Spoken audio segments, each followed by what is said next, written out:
Informativo WAP, el lugar de las noticias universitarias, docencia, investigación, cultura, deportes. Informativo WAP, producción general de The WAP. Muy buenas noches, estimada audiencia. Les saluda Carlos Maceda. A nombre del titular de este espacio, José Carlos Bernal Suárez, les doy la más cordial bienvenida a Informativo WAP. Además del canal 18.1 de su televisión abierta, nos pueden ver y escuchar a través del 118 de Megacable, en redes sociales como @tvwap y desde cualquier lugar del mundo a través de tv.wap.mx. Esta noche les presentamos un programa especial sobre el inicio de la Revolución Mexicana, que los hermanos Cerdán detonaran un día como hoy. Para desarrollar esta plática nos acompaña José Domingo Castilla Moreno. Él es egresado de la licenciatura en Historia de la Benemérita Universidad Autónoma de Puebla, nuestra institución, y desde 2003 ha colaborado en diversos museos como el Amparo, el Nacional de los Ferrocarriles. También fue responsable de exposiciones en el IMAC y realizó el guión museológico del Museo Vivencial del Ferrocarril en Cuautla, Morelos. Participó con ADAVI en la realización del catálogo de libros de coro de la Catedral de Puebla y con el Archivo General del Estado de Puebla en el rescate de archivos municipales de la Sierra Norte. Actualmente, él es el jefe de departamento del Museo Regional de la Revolución Mexicana, Casa de los Hermanos Cerdán, y del Museo del Ejército y Fuerza Aérea Mexicanos. Bienvenido, Domingo. Muchas gracias por acompañarnos. Muchas gracias, Carlos, por este espacio y pues muy agradecido por poder platicar con ustedes. Muy bien, pues antes de entrar en forma, vamos directamente con esta cápsula que hemos preparado. Vamos a verla.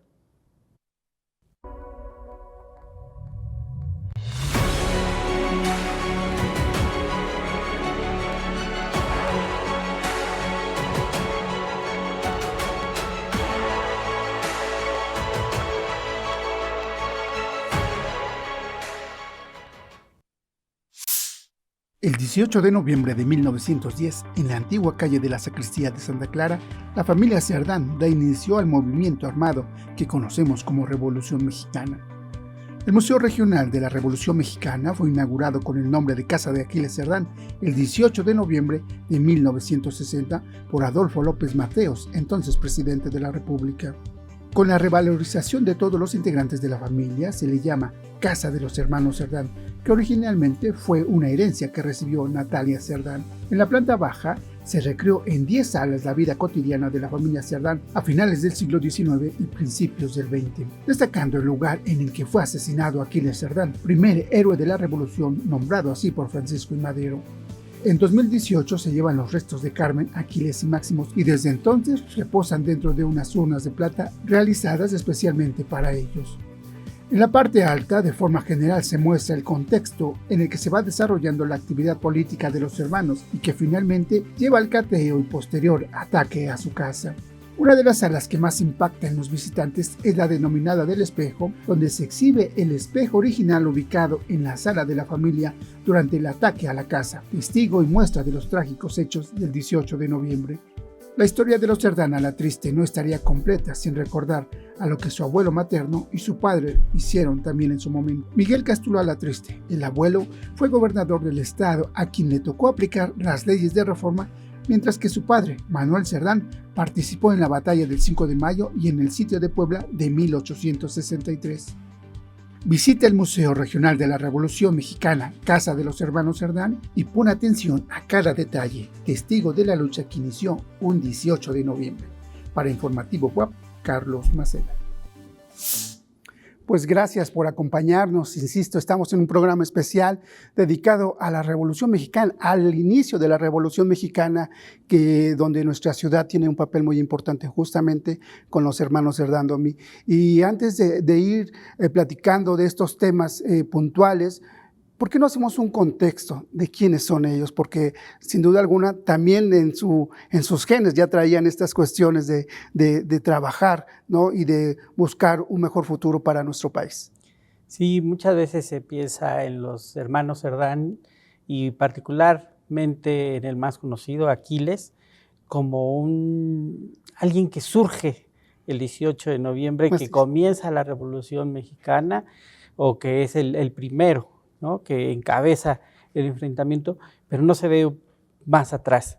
Y atrás también hay una historia, no solo de él en lo particular, sino de su familia. Su abuelo, como lo mencionas, el general Miguel Cástulo Alatriste, abogado de profesión en el Colegio del Estado, la actual Benemérita Universidad Autónoma de Puebla. Precisamente le toca aplicar las leyes de reforma al triunfo de la República. Y su historia es muy interesante porque él fue sastre de profesión, pero también logró conseguir la licenciatura y a eso se dedicaba. Estaba casado ya con doña Josefa Conrada Cuesta y juntos tuvieron 10 hijos. Wow. Pero en 1846, a la edad de 26 años, bueno, ahí todavía no tenía los 10 hijos, se une al ejército, toma las armas, como muchos mexicanos, por la defensa de la patria ante la invasión norteamericana. Y él ya no va a dejar las armas, peleará durante toda su vida hasta 1862 ante la invasión francesa, y es aquí donde pues hay un pasaje importante que recuerda mucho la familia hasta la fecha, los descendientes, que es el momento de su fusilamiento.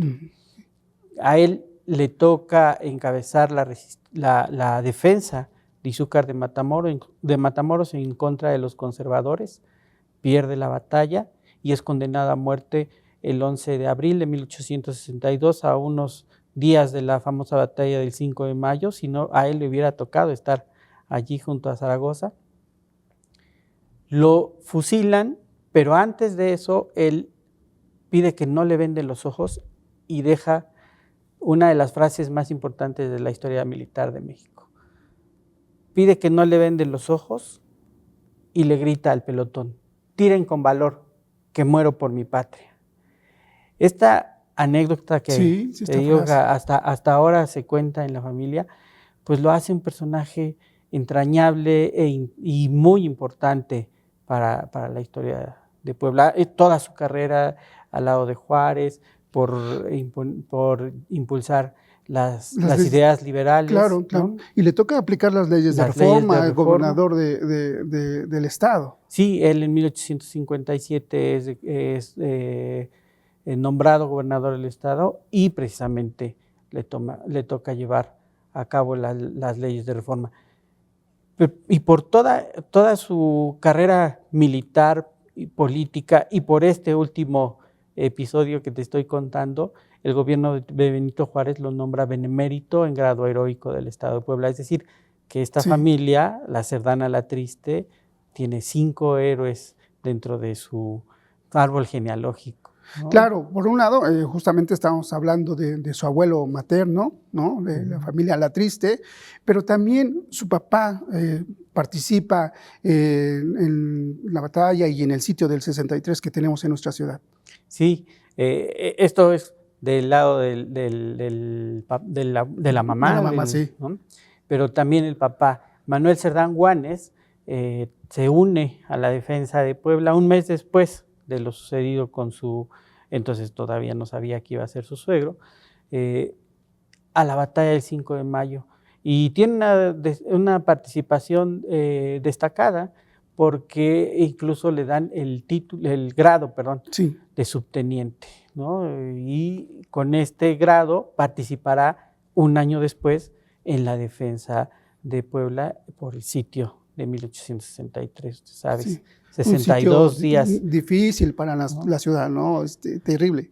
Sí, fue, en este caso el actual CIS, el San Javier, el Museo también del Ejército, es el primero de los fuertes que cae, pero también el primero que se tiene que enfrentar a la resistencia, al ataque francés desde el cerro del actual llamado el Cerro de la Paz. De la Paz, sí, efectivamente, y que justamente sin desviarnos tanto de nuestro tema principal, podemos hacer unas pinceladas justamente y pensar que es de los pocos registros gráficos que tenemos. O sea, hay varias pinturas que narran este pasaje, ¿no? Donde se ve el muro caído y la toma digamos, de este lugar. Sí, precisamente porque junto con el ejército francés vinieron varios ilustradores que nos dejan estas piezas, estas pinturas sobre el sitio de Puebla. Sí, pues de forma general, digamos, este es el contexto de la familia y ya centrados un poco más en los inicios de estas inquietudes que tienen los hermanos Cerdán, en particular por Aquiles Cerdán, que es el que, digamos, está guiando. Hay desde 1909 ya una cuestión en todo el país que tiene que ver con la reelección de Porfirio Díaz. Y en Puebla ellos trabajan con el antireeleccionismo. Sí, bueno, recordemos, en 1908 Porfirio Díaz ofrece esta famosa entrevista al periodista estadounidense Krillman, en la que declara que México está listo para la democracia, sí, y que él ya ha terminado su periodo como presidente, que ya no quiere reelegirse. Eso hizo que políticamente los sectores de la clase política haya mucho movimiento, haya quienes levantan la mano, principalmente el general Bernardo Reyes, se lanza su candidatura para suceder a Porfirio Díaz, pero no olvidemos que ya la efervescencia no política, sino social, ante las injusticias, ante las desigualdades, estaba muy fuerte. Desde 1905 comenzó una serie de huelgas, principalmente para mencionar Puebla, Veracruz, este corredor industrial textil, se hizo en 1905 a 1907, fue una gran cantidad de movimientos obreros que estaban en contra, sí, de la clase política, de la situación política, pero sobre todo, pues, de las condiciones sociales, de trabajo que tenían ellos, con jornadas laborales de más de 14 horas, o sin ninguna prestaciones, sin derecho a vacaciones, ni descanso.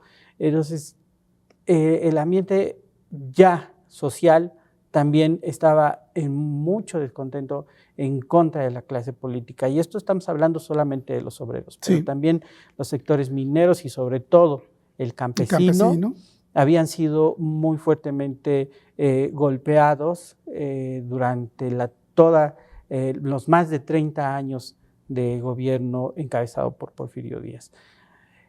Es precisamente después de la entrevista que da Porfirio Díaz y declara que va a permitir las elecciones, cuando la sociedad se da cuenta de que hay una oportunidad. Bernardo Reyes encabeza esta propuesta que era continuidad de lo que estaban haciendo, pero surge otro personaje, Francisco I. Madero. Francisco I. Madero, que comienza a escribir un libro que se llamará La Sucesión Presidencial de 1910, en el que él nos dice, es lo mismo, o sea, Bernardo Reyes es lo mismo, que es una continuidad sobre el sistema que estamos teniendo. Lo que necesitamos es cambiar otra cosa, efectivamente una revolución. 1908 también para Puebla es la reelección del gobernador del estado, que era Múcio Martínez, que desde 1892 estaba en el poder, y es cuando comienza el activismo de Aquiles Cerdán. Aquiles Cerdán, que había estado muy de cerca de las huelgas textiles de 1905 a 7, en 1908, cuando Múcio Martínez se reelige, él comienza su activismo en contra de la reelección, no de Porfirio Díaz, que todavía le faltaba 2 años para llegar, pero sí de la de Múcio Martínez, y comienza junto con estudiantes del Colegio del Estado y con estudiantes de la Normal del Estado a encabezar un movimiento antirreeleccionista en protesta de esta reelección del gobernador. Y ante esto se empieza a hacer un nombre. Aquiles Cerdán comienza a destacar dentro del movimiento político local y empieza a ser detectado como uno de los líderes, ¿no? 1909 llegará y a nivel nacional se fundan los clubes antirreeleccionistas, sí. Posteriormente el partido antirreeleccionista, y Aquiles Cerdán ya en Puebla era un líder. Ya era reconocido, claro. Sí. Estamos hablando que se crean o que surgen estos, pues podríamos decir, estos partidos apoyando a Porfirio Díaz, ¿no? Con otros personajes, y se crea el partido reeleccionista, y en contraposición con todo esto que mencionas que ha venido sucediendo, y en particular en Puebla, el antirreeleccionismo. O sea, se conjunta una serie de circunstancias donde pues los Cerdán ya están bien posicionados, sobre todo él. Sí, te digo, la efervescencia social y política pues marcan la pauta, y Aquiles Cerdán sabe verlo, ¿no? Él comienza a ser un líder político a través de su activismo. Funda el club en junio de 1909, el Club Antirreeleccionista Luz y Progreso, y a partir de él pues ha creado una base de simpatizantes muy fuerte, muy aguerrida, tanto que pues se fundaron otros clubes, incluyendo clubes femeninos antirreeleccionistas, como el de la maestra Rosa Narváez, en donde militaba Carmen Cerdán, y él comienza a ganarse la escena política local. Se crean los otros clubes antirreeleccionistas, y cuando llega el momento de la elección para ya apoyar la candidatura de Francisco I. Madero, los clubes proponen a otros personajes para que sean los presidentes, pero la base vota, y quien gana es Aquiles Cerdán, convirtiéndose en el presidente del comité electoral que apoya la candidatura de Francisco I. Madero, y él es el que se encarga ya de la organización del meeting en mayo de 1910, cuando Madero llega aquí a Puebla, a la estación del ferrocarril mexicano, que actualmente es el Museo Nacional de los Ferrocarriles. Claro. Y es, en palabras del propio Madero, el mitin más grande que ha tenido hasta ese momento en alguna de las ciudades. Entonces, Aquiles, si ya era un personaje local, salta. Va a adquirir mayor fuerza. Sí, y bueno, no por eso Madero confiará en él, porque él era muy aguerrido. Sí. Él ya proponía incluso movimiento armado. Sabía por experiencia local que la reelección venía, ¿no? O la continuidad, ¿no? Entonces él ya hablaba sobre una insurrección. Entonces, ante esto, Madero incluso simpatiza más con los otros clubes que son más moderados, que van por la vía electoral, que es lo que se estaba proponiendo hasta ese momento, pero las bases, te repito, votan por él queda como presidente, y bueno, ese es el marco en el que se estaba sintiendo el proceso electoral de 1910. Sí, a mí me parece muy interesante justamente analizar al personaje de Aquiles Cerdán, porque mueve a los jóvenes, ¿no? A los estudiantes. Esta convocatoria que tenemos registrada fuera del Carolino, o bueno, como lo ubicamos, ¿no? Ahí desde un balcón del hotel que está enfrente, pues es muy importante para la historia justamente en este contexto. Y además también comentas algo que me llama mucho la atención y que tiene que ver con el carácter. En algún momento él dice, no voy a ser presidente, o le quitan porque era como muy impulsivo, según estaba leyendo, ¿no? Entonces, pero es parte del carácter que lo lleva a tener pues este enfrentamiento, y justamente vamos para allá. ¿Cómo viven ya? Nos vamos acercando a esta fecha que es bien importante para nosotros, como los poblanos, que es el 18 de noviembre, pero ¿cómo se viven los días previos? ¿Qué está pasando en la ciudad? Te decía, había un ambiente social muy agitado, ¿no? Principalmente en el caso del Club antirreeleccionista Luz y Progreso, sus principales simpatizantes eran obreros y estudiantes. Y todos estaban decididos a seguir a Aquiles, ¿no? Llegan las elecciones, se hace el fraude que conocemos, Porfirio Díaz es nombrado por 7ª ocasión presidente de México, y esto, digamos, le da la razón a Aquiles, ¿no? Le dicen, sí, tenía razón, vía electoral no íbamos a poder lograr. Francisco I. Madero, que estaba en prisión durante los comicios, tiene que escapar hasta los Estados Unidos. Allá lo alcanzan los principales líderes, incluyendo a Aquiles Cerdán, y se redacta el Plan de San Luis. Este plan que ya marca como fecha para cambiar de estrategia, ya no irnos por la vía democrática, sino porque no se pudo, claro. Sí. Sino ya marca la pauta para levantarse en armas. Y con esa instrucción regresarán todos los líderes a sus lugares de origen, incluyendo Aquiles, y harán de esa casa, que actualmente es el museo, el cuartel general de la Revolución en Puebla. Claro, y justamente, digamos, previo al 18 y 19 de noviembre de 1910, ya empieza a haber una serie de cateos en otras casas, ¿no? Que viene la instrucción desde Ciudad de México y empiezan a buscar, y por supuesto todos ligados a Cerdán y a la familia Cerdán. Y uno de estos cateos va a un lugar donde no encuentran las armas, porque ya se habían movido, pero los lleva directamente a la casa de los hermanos Cerdán. ¿Cómo vive esta situación según los documentos o lo que tenemos registrado? Porque sabemos que si bien hoy reconocemos esta casa como de los hermanos Cerdán, en realidad, pues, como comentábamos en la nota, es una herencia que recibe Natalia, y además vivían otras familias, ¿no? ¿Cómo se da en este lugar estas horas previas al inicio de la revolución?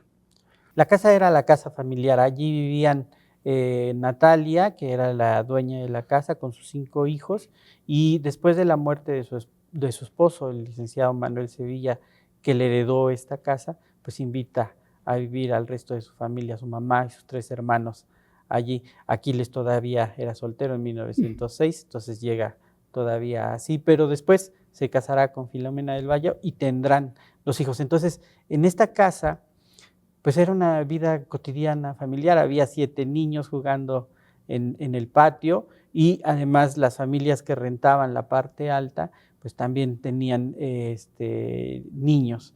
Y en la parte de abajo, que rentaban en el lado oriente, era una zona comercial, bodegas y una tienda que vendía ya desde ese tiempo dulces. Entonces, digamos que era una familia común. Recordemos muchas veces por las dimensiones de la casa, por la belleza de la casa y por la ubicación a 3 calles del Zócalo, mucha gente piensa pues, que los hermanos Cerdán eran ricos, ¿no? Sí, así es. Pero ya estamos viendo el contexto en el que ellos están desarrollándose, y vemos que no era así. De hecho, algo que no había comentado es que Máximo y Aquiles de oficio fueron zapateros, no se dedicaban a la reparación de zapatos, sino a la fabricación de zapatos, y bueno, este era el contexto en el que vivía la familia Cerdán. Pero cuando Aquiles y Máximo y Carmen se comprometen con el activismo antirreeleccionista, la vida en la casa se transforma. Se transforma, y sin duda alguna llegamos al punto medular de esta charla que estamos teniendo con tu amigo, que es el jefe del Museo Casa de los Hermanos Cerdán, Museo de la Revolución Mexicana, y que platicamos justamente de esta situación, de los hechos del 18 y del 19, ¿no? Que marcan y que todos reconocemos pues con el fusilamiento, más bien con el crimen que se le hace, con el asesinato de Aquiles Cerdán. Ya habías comentado la efervescencia política, y por el otro lado, el gobierno que sabía de lo que estaba sucediendo, la rebelión que en todo el país se estaba preparando, y comienza a hacer una serie de cateos, detenciones, aprehensiones por todo el país. Y para Puebla hay un cateo a la casa de la familia Rousset, que eran unos simpatizantes que se encargaban de hacer este contrabando de armas hasta la casa de los hermanos Cerdán. Y el 17 de noviembre la consigue el jefe de la policía, el coronel Miguel Cabrera, la orden de detención de Aquiles y la orden de cateo a esta casa. Pero Aquiles Cerdán también tenía oídos por diferentes lugares, y uno de estos espías que tenía en la policía le informa que van a venir a detenerlo a él y a quitarles el parque que habían reunido para la rebelión.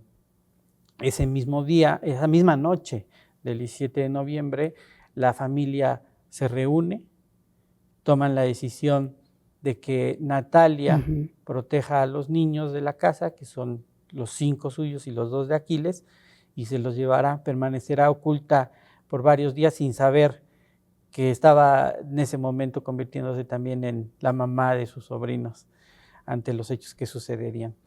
Y con 20 antireeleccionistas, incluidos Máximo y Aquiles, reunidos en la casa, se toma la decisión de que no van a permitir que les quiten las armas y no van a permitir que detengan a Aquiles.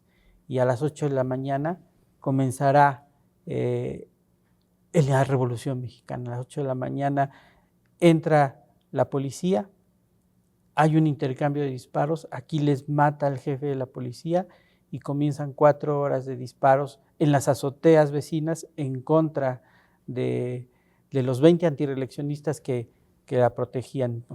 Van a morir, sí, claro, casi todos, incluyendo a Máximo Cerdán en la azotea. Claro, y esto nos lleva a que, bueno, lo que todos conocemos, o la mayoría, ¿no?, que se esconde, que es encontrado por esta tos y que es, pues, le disparan. Sí, cuando ya comienzan a disminuir los disparos, saben que la casa está tomada, solamente quedan en la resistencia Aquiles y Carmen, y Carmen cuenta que Aquiles quería continuar en la lucha, pero finalmente lo convencen que por al ser el líder lo estaban esperando afuera para sus instrucciones, y lo convencen de que se oculte en el mismo lugar que antes ocultaba las armas. Permanecerá ahí por cerca de 14 horas, es localizado y asesinado por la guardia de policías que había quedado aproximadamente a las 2 de la madrugada. Sin duda alguna es un tema que nos da pauta para otros programas. Por el momento ya estamos terminando este especial, pero me gustaría cerrar con lo que nos ofrece el museo, ya brevemente. Sabemos que es hasta 1960 cuando se declara Museo de la Revolución, así que Domi, por favor, invita al público a tus próximas actividades. Muchas gracias. Las próximas actividades... Ay, perdón. Adelante, sí. Con estas próximas actividades que vamos a tener. Ya nada sobre el museo, ya directo a las actividades. Del museo, sí. Las actividades que vas a tener en el museo. Ah, ok. Sí. Coméntalas, por favor. Vamos en 3, 2. Sí. Pues en noviembre siempre tenemos una gran actividad, tanto cultural como de presencia de los poblanos, porque la Casa de los Hermanos Cerdán siempre es motivo de identidad y de orgullo. Entonces, afortunadamente, recibimos a muchos estudiantes, a mucha gente que quiere conocer la historia de los hermanos Cerdán, y los esperamos. Vamos a tener una serie de conferencias y el día 18 de noviembre vamos a tener la representación de la batalla en los balcones y en la calle de Santa Clara. Domi, muchísimas gracias por esta charla. Seguramente nos vamos a ver muy pronto allá en el museo. Muchísimas gracias. Muchas gracias. Pues es así como llegamos al final de Informativo Web. Recuerden que tenemos una cita para vernos y escucharnos mañana a las 8 de la noche con nuestra compañera Coco Guerra. Gracias también si nos acompañó a través de nuestras redes sociales. Muy buenas noches. Hasta la próxima.